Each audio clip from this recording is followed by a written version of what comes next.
know a lot of people feel like they're competing kind of indirectly with Amazon all the time, right? Because they're out there with so many products and they set expectations about the way that e-commerce should be.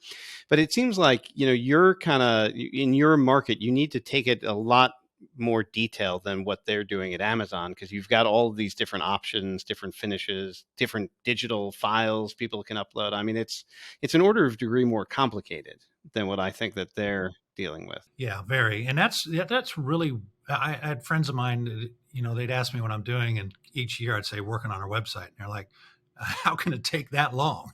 And it's because of all the variables that went into it. You're right. Every item that we have can take different types of decoration, depending on what your decoration is, depending on the number of colors, depending on the locations on the glass, the apparel, the promotional items, all those things. There's so many things that go into that it's tough for us to be able to tell the customer everything they need to know, because we don't want somebody to give us something and we say, oh, that looks terrible, and then when the customer gets it, they say, oh, that looks terrible. We want to say, hey, here's what we like to do to help this look better. So the problem with that is everybody has these expectations delivered by Amazon, who says, oh, you don't like it, send it back.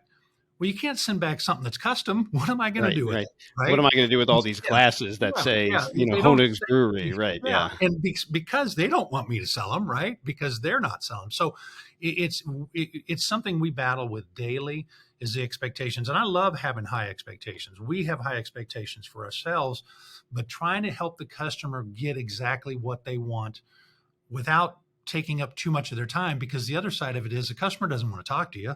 Amazon, you can just do it all digitally, right? So a lot of what we do, though, requires some kind of conversation, and there's a real trick. There's a fine line there, trying to walk that expectation that you're able to deliver it to them in an efficient manner, that you didn't have to charge them so much because of all your time involved as well, because they don't want to pay that either. They're used to paying the lowest price on Amazon. So yeah, there's a lot of battles there. We meet weekly on it. Okay, what happened here? What can we change here? How's the process we can do differently here? What kind of information can we provide to the customer so they can make a better qualified decision?